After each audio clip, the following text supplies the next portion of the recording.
Hello students.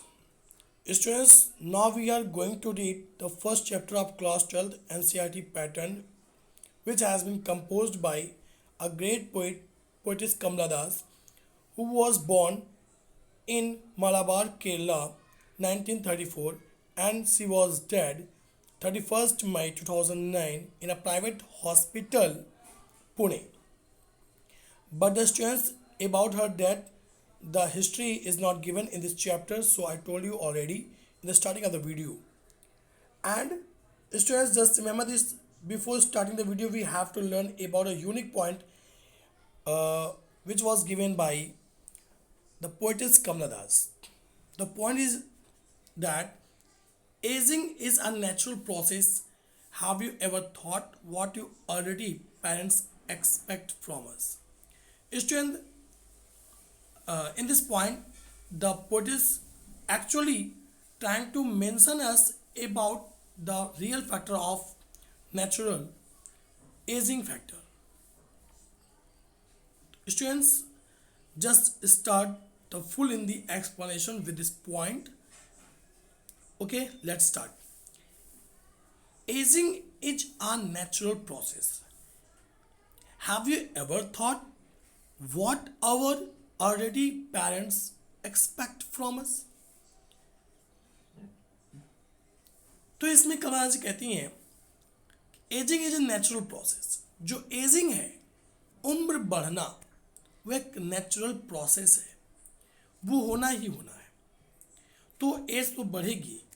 Have you ever thought, क्या कभी आपने सोचा है what our already parents expect from us, कि हमारे बूढ़े हो चुके माँ बाप हमसे क्या उम्मीद करते हैं, हमसे क्या चाहते हैं। तो कमला दास जी ने हमको स्टार्टिंग में ही बता दिया है कि हमें किस बारे में पढ़ना है और किस बारे में सीखना है। हमारे बूढ़े हो चुके माता पिता हमसे कुछ उम्मीदें रखते हैं, कुछ आशाएं रखते हैं। जब उनकी एज हो चुकी होती है, उनकी बॉडी में पावर नहीं होती है टू डू समथिंग स्पेशल, सो वो चाहते हैं कि हम उनकी मदद करें। तो कमला दास जी ने ऐसा कुछ एक्सपीरियंस लिया है अपने माता पिता के साथ, और वो उस एक्सपीरियंस को शेयर कर रही हैं और एक्चुअल में सजेस्ट कर रही हैं हमको कि हमें भी क्या करना चाहिए। तो first of all students, I want to tell you about the poetry, that poetry is not a chapter only. Actually poetry is the thing with the help of this, the poet and poetess always try to mention their experiences, their thoughts, and they want to learn us about the reality of the world and about the reality of the life. So हमें इसको केवल पढ़ना ही नहीं है, बल्कि हमको अच्छे से समझना भी है कि इस पोएम में कवित्री कहना क्या चाहती हैं, पोएटिस कमला दास जी कहना क्या चाहती हैं, एक्चुअल में वो अपनी कौन सी थीम हम तक पहुंचाना चाहती हैं। तो हमको वो पकड़नी है बात को और समझना है और उसको अपनी लाइफ में इंक्लूड भी करना है। Okay, let's start the full in the explanation of this poem. Driving from my parents home to Cochin last Friday morning, I saw my mother beside me, doors open mouthed, her face ashen like that of a corpse, and realized with that she was as old as she looked. तो poet's कमला जी कहती हैं, driving from my parents home, मैं अपने माता पिता के घर से कोचिन एयरपोर्ट जा रही थी। स्टूडेंट्स, कोचिन एयरपोर्ट एक्चुअल में Cochin, the name Cochin has been change now and this is called now Kochi, which is in Kerala. तो स्टूडेंट, अब इसका नाम कोची हो चुका है। तो वो कह रही हैं, कमला दास जी कह रही हैं कि मैं अपनी, वो एक्चुअली कार से यात्रा कर रही हैं, कार से कहीं जा रही हैं और कह रही हैं, कार दिया नहीं गया इसमें, लेकिन स्टोरी आपको पता होनी चाहिए तो मैं आपको बता देता हूँ। कार से कहीं जा रही थी, तो कह रही कार से यात्रा करते हुए मैं अपने माता पिता के घर से कोची हवाई अड्डे जा रही थी पिछले शुक्रवार की सुबह सुबह। और वो अपनी माता कह रही कि आई सा माई मदर बेसाइड मी, उनकी माता जी उनके बेसाइड बगल में बैठी हुई हैं और वो अपने माता जी को देखती हैं। कवित्री कह रही मैं अपनी माता जी को देख रही हूँ जो मेरे बगल में बैठी हुई है, और अपनी माता जी के कुछ क्रिटिकल कंडीशंस, उनके बॉडी कंडीशन का भी वो जो स्ट्रक्चर पूरा है वो हमको मेंशन कर रही हैं। कहती हैं मेरी माता जी मेरे बगल में बैठी हुई हैं, those open mouthed her face as like that of a corpse. कह रही वो हल्की सी डोज में है, यानी कि झपकी में है, वो कुछ झपकी से ले रही हैं उनकी माता जी, और ओपन माउथड उनका जो मुंह है वो खुला हुआ है। यानी कमला दास जी की जो माता है जो उनके बगल में बैठी हुई हैं, उनका मुंह खुला हुआ है और वो कुछ झपकी सी ले रही हैं। Her face as in like that of corpse, और उनका जो चेहरा है वो एस्पन हो गया, एस्पन मतलब मुरझाया सा हो गया है। उनका चेहरा जो है उनकी माता जी का वो मुरझाया सा हो गया है। मुरझाया सा होने का मतलब स्टूडेंट्स, उनकी माता जी बूढ़ी हो चुकी हैं, तो उनका चेहरा कुछ मुरझाया सा हो गया है। Like that of a corpus, जैसे एक कर्पस होता है यानी कि एक डेड बॉडी, जैसे एक डेड बॉडी, तो कर्पस मतलब डेड बॉडी। उनके माता जी का चेहरा इतना मुरझा गया है जैसे एक डेड बॉडी का चेहरा होता है। एंड रियलाइज्ड विद पेन, और बड़े ही दर्द के साथ कवित्री हमारी महसूस कर रही है that she was as old as she looked, कि उनकी माताजी वास्तव में इतनी बूढ़ी हो चुकी हैं जितनी वो दिखती भी हैं। उनकी माताजी का चेहरा बहुत ही मुरझाया हुआ हो गया है, जिस प्रकार एक डेड बॉडी का चेहरा होता है, एक मिट्टी का चेहरा होता है। और कह रहे हैं कि वो बहुत ही दुख के साथ ऐसा महसूस करती हैं कवित्री हमारी कि वास्तव में उनकी माताजी इतनी बूढ़ी हो चुकी हैं जितनी वो दिखती भी हैं, उतनी बूढ़ी हैं। बट लेकिन सून पुट दैट थॉट अवे, शीघ्र ही वो अपने इस विचार को जो उनकी माताजी को देख के महसूस किए हैं, जो विचारों को शीघ्र ही अपने इस विचार को अपने से दूर कर देती हैं। थॉट अवे, अपने इस विचार को अपने दूर कर देती हैं। यानी कहने का मतलब है कि जो हमारी पोइट्स हैं, she didn't want to think about this unique matter more and more, वो और अधिक नहीं सोचना चाहती इस यूनिक मैटर के बारे में।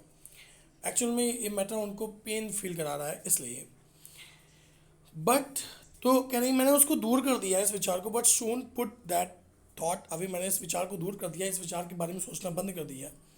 And looked out at young trees sprinting, the merry children spilling out of their homes. कह रही मैंने क्या किया, मैंने अपना दिमाग वहाँ से हटाया और मैं कार के बाहर देख रही थी। एंड लुक्ड, और देखा आउट, बाहर देखा, एट यंग ट्रीज स्प्रिंटिंग, कि छोटे छोटे जो पौधे थे वो स्प्रिंटिंग कर रहे थे। स्प्रिंटिंग का मतलब हुआ कि वह तेज़ी से पीछे की ओर भाग रहे थे। स्प्रिंटिंग मतलब भागना होता है, उछल उछल के भागना, तो पीछे की ओर भाग रहे थे। एक्चुअली में जब कार चल रही है, आप बाहर देखोगे आपको लगेगा छोटे छोटे पौधे कहाँ जा रहे हैं, पीछे की ओर जा रहे हैं। The merry children spilling out of their homes, और जो छोटे छोटे बच्चे हैं वो छोटे छोटे बच्चे उछल कूद करते हुए अपने घरों से बाहर आ रहे हैं। स्पेलिंग होता है पानी में उछलना, तो यहाँ पानी में उछलने की भांति वो अपने घरों से बाहर आ रहे हैं। अब हमारी कवित्री ने ये दो पॉइंट्स क्यों बताए हैं, छोटे बच्चों वाला और छोटे छोटे पौधों वाला, क्योंकि एक्चुअल में वो अपनी माता जी का चेहरा देखकर निगेटिव थॉट्स में आ गई थी और वो आप बचपन को देखना चाहती हैं, यानी उन छोटे पौधों को देखना चाहती हैं, उन बच्चों को देखना चाहती हैं जो बचपन में हैं अभी। यानी इस चीज़ों को देखकर, उनके उछल कूद देखकर, उनकी पॉजिटिव, उनको इस तरह से देखकर उनको पॉजिटिव फील हो रहा है, इसलिए वो इनको देख रही हैं और इसको देखकर थोड़ी सी सेटिस्फैक्शन फील कर रही हैं। उसके बाद हमारी जो पोइट्रीज वो कहती हैं बट आफ्टर द एयरपोर्ट, यानी वो अब एयरपोर्ट पे पहुंच चुके हैं, कार से उतर कर वो लोग एयरपोर्ट तक पहुंच चुके हैं। कह रही हैं but after the airport security check, और सिक्योरिटी उनको चेक कर चुकी है। सिक्योरिटी के चेकिंग के बाद, जब सिक्योरिटी चेकिंग पूरी हो गई, तो सिक्योरिटी चेकिंग के बाद standing a few yards away, यानी अपनी माताजी से कुछ दूरी पर खड़े होते हुए, अपनी माताजी से वो कुछ दूरी पर खड़ी हुई हैं, एयरपोर्ट में ही खड़ी हैं। I looked again at her, वो उन्होंने फिर से अपनी माताजी को देखा।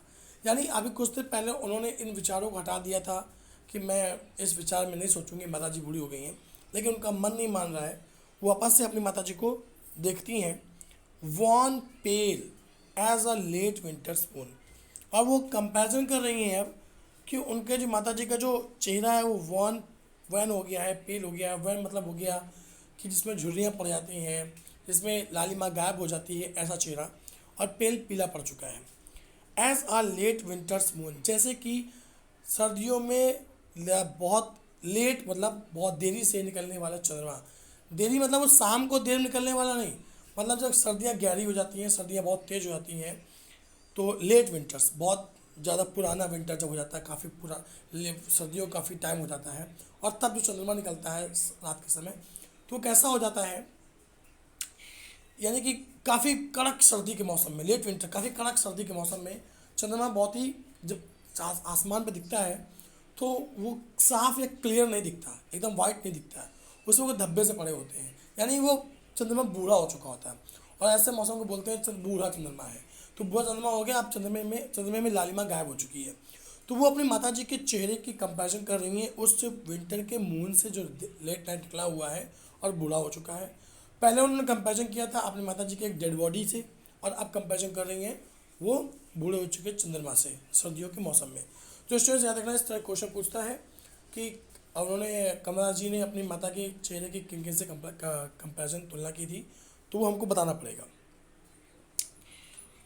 उसके बाद कहते हैं कि जो कवित्री हैं वो कह रही हैं एंड फेल्ट, और तब मैं महसूस करती हूँ दैट ओल्ड फेमिलियर एज, तब मैं अपना पुराना फेमिलियर एज महसूस कर रही हूँ। एज मतलब कष्ट होता है, फेमिलियर मतलब जाना पहचाना, यानी पुराना जाना पहचाना। उनको कुछ अपना पुराना जाना पहचाना कष्ट याद आ गया। कौन सा कष्ट है? माई चाइल्डहुड्स फियर, उन्हें अपने बचपन का वो कष्ट याद आ गया है। अपने बचपन का कष्ट याद आ जाने का मतलब हुआ कि उन्हें बचपन में कोई डर था जो उनको याद आ गया है। अब बचपन में स्टूडेंट्स में क्या डर था? एक्चुअल में हर बच्चा बचपन में जब इस बात को लेकर डरता है कि जब उनके माता पिता बूढ़े हो जाएंगे तो उनका बच्चों का क्या होगा, मतलब उनका क्या होगा, वो कहाँ से खाना खाएंगे, कहाँ रहेंगे, क्या करेंगे, कौन उनकी देखभाल करेगा, ऐसे डर होते हैं बच्चों को बचपन में। तो उनकी माता यानी कमला दास जी को अपनी माता जी को देखकर ऐसा ही कुछ डर याद आ गया कि अब मेरा क्या होगा, मतलब बचपन में डर लगता था उनको, तो वही डर उनको अब लग रहा है। वो प्राचीन डर, पुराना उनका फैमिली या जाना पहचाना सा डर जो था, कष्ट जो था, वो उनको याद आ गया है। बट लेकिन all I said was see you soon Amma, लेकिन अंत में पूरे करेज को ब्रेवरी के साथ वो अपनी माता जी से कहती हैं कमला दास जी कि ठीक, मैं कह रही कि मैंने सब कुछ किनारे किया, बट ऑल आई सैड, लेकिन जो मैंने कुल मिला के मैंने कहा, कुल मिला के मैंने माता जी से जो शब्द कहे वो क्या थे? सी यू सून अम्मा, अम्मा शीघ्र ही मिलेंगी। इट मीन्स वो अपनी माता जी को अम्मा कहती हैं और कह रही हैं अम्मा शीघ्र ही हम मिलेंगे। बेटा शीघ्र ही हम मिलेंगे, एक्चुअल में इस लाइन का बहुत अंतर है, बहुत अच्छा अच्छी लाइन है। एक्चुअल में वो जो पोइट्स हैं वो बताना चाह रही हैं कि सी यू सून अम्मा, अम्मा आपसे शीघ्र ही मिलेंगे। इट मीन्स वो अपने आप को संतोष दे रही हैं, सेल्फ सेटिस्फैक्शन ले रही हैं कि यानी जब वहाँ जहाँ भी मैं जा रही हूँ वहाँ से आने के बाद मेरी अम्मा से मुलाकात हो पाएगी, तब तक मेरी अम्मा हमसे हमेशा के दूर नहीं जाएंगी, मेरे आने तक मैं अपनी अम्मा से मिल लूँगी। तो ये अपने सेल्फ सेटिस्फैक्शन दे रही हैं अब खुद को, और वो कह रही हैं अम्मा हम शीघ्र ही मिलेंगे, तुमसे शीघ्र ही मुलाकात होगी। All I did was smile and smile and smile. और कवित्री कह रही उसके बाद जो मैंने किया वो क्या था? सिर्फ मुस्कुराना, मुस्कुराना और मुस्कुराना, यानी सिर्फ मैं मुस्कुराती रही, यानी अपनी अम्मा से मुस्कुराते हुए हंसते हुए मैंने अपनी अम्मा से कहा अम्मा हम शीघ्र ही मिलेंगे, ऐसा कुछ उन्होंने कहा। यानी वो अपने विचार बता रही है कि मैं अम्मा से दोबारा मिल लूँगी, अपने आप को संतोष दे देंगे, सेटिस्फैक्शन दे देंगे। तो स्टूडेंट्स आई होप आपको ये पोएम अच्छी लगी होगी। और स्टूडेंट्स एक चीज़ और आपको बताएंगे, एक्चुअल में जब कभी कोई पोइट या पोइटिस हमको अपनी कहानी बताता है, कोई पोएम लिखता है, तो एक्चुअल दे वांट, वो चाहते हैं, मतलब पोइट या पोइटिस कोई भी होता है, तो they want us to learn a unique chapter, unique story from their experiences, their thoughts. वो अपने थाट्स से हमें कुछ सिखाना चाहते हैं।